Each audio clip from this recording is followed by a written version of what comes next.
Thank you for watching, liking, commenting, sharing, and subscribing right now. Normally, I plan on streaming these TLDR live episodes around 3 p.m. Pacific time here in the Seattle area, if only to be standard. Of course, we make sure everybody knows when the next live video is going to be. We throw it out in our email newsletter on lockergnome.com. We post it to Twitter, Facebook, Google+, and beyond. You can see the annotation likely for the next live video, at least in the current live video. But the reason I was late doing it today is because I was spending some time with my friends over at AMD. You may have heard of this company, kind of, it's an up-and-comer. I think they got a chance, right? They're doing some processors. They're doing some GPUs. Yeah, it's a company, ATI. I'm not sure. You've heard of ATI out there? Of course, I'm being a little sarcastic. AMD is a nice company that's been around for a long while, and enthusiasts certainly love AMD. So they invited me down to their office to take a look at some of the things that they were working on. And it was really kind of fun and interesting to have these conversations. I didn't realize that AMD had an office up here in the Seattle area. I guess it makes sense. They do a lot of work with Microsoft, specifically in conjunction with optimization of their drivers. So if you have problems with AMD's drivers or ATI drivers, I may know of someone who might be able to help. Probably going to point you to the forums. So when I was there, I finally had a chance to play with Windows 8 in person. I'd seen screenshots and videos. I'd seen someone walking around with a device before, but couldn't really touch it because that would have been really weird to walk up to someone I didn't know and say, "Can I touch your tablet?" I'm not that creepy in real life, honestly. And if you ever see me in real life, if you ever meet me, don't ever ask to touch my devices. Just, it's not cool. But they let me touch their devices there, and AMD, it was like a playground. Oh my God. Oh, I had died and gone to APU heaven. So AMD had been working on optimizing their CPU and GPU in conjunction with one another to really unleash the power of the computer that you already have. And they're doing some good work in optimizing. So they talked about what was coming with Windows 8. And this was all, it was not a press junket. It was just, a couple guys just kind of hanging out and talking. And so I got to play with Windows 8. This happened at the same time that we had written an article today. Has Microsoft waited too long to join the tablet craze?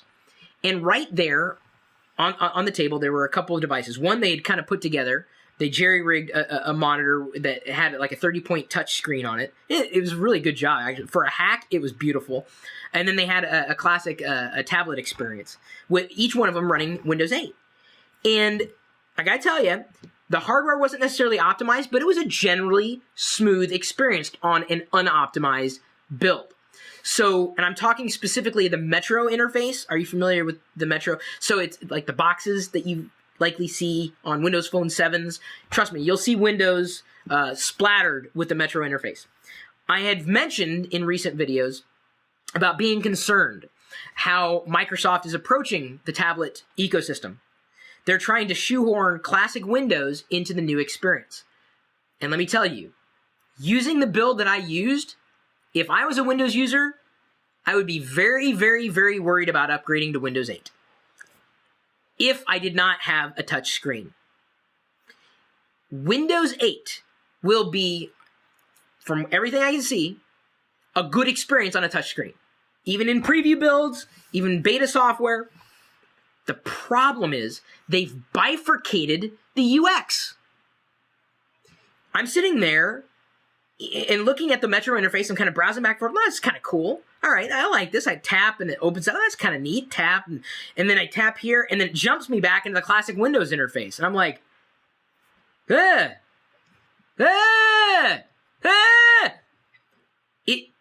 difference to me, as clean as Aero is, A-E-R-O, that's the Windows 7 or the Windows Vista experience that you use to the UI, the Chrome, not Google Chrome, I mean the Chrome of the user interface in Windows. The equivalent of jumping from a Metro Touch experience back to the classic Windows, and it's not, I can't call it classic because classic mode's another thing that we know about in Windows. Jumping into the old Windows experience is like jumping from a Windows 7 experience to a command prompt. Granted, that's a dramatic difference, but it's dramatic. It's like I'm using two different operating systems. It jumps you out. And again, it's beta. Microsoft has a lot of polishing to do. I don't want to use Windows in two different experiences. I want one experience. If I'm going to be using the Windows Metro UI, that's it. Period. I don't want to see the classic UI. I don't want it. And if I want to use the classic UI, I don't want to see the Metro UI. They're one or the other. And Microsoft, at this point, is trying to push both in your face.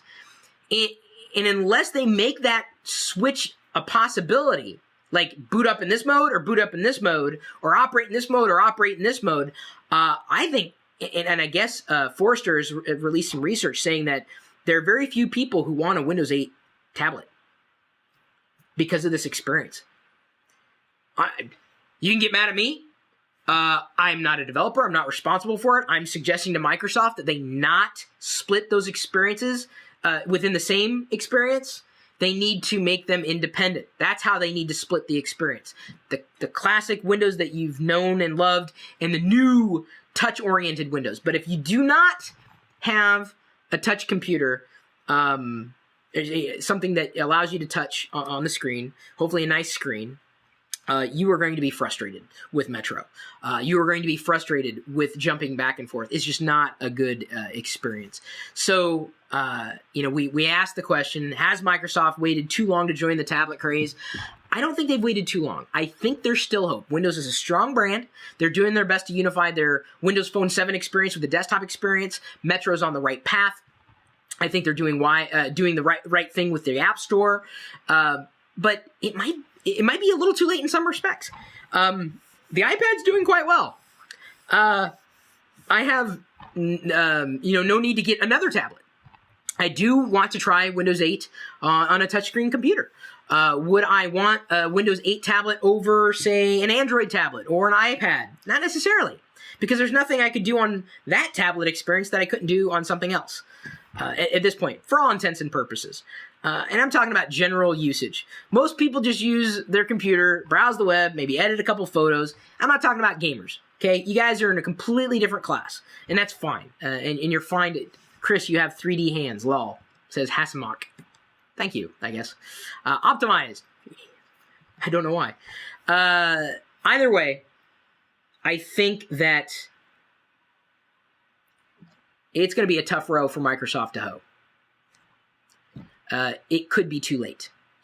They may be expensive. If Microsoft expects to sell a tablet PC over $500, they've lost the game. Don't even bother starting.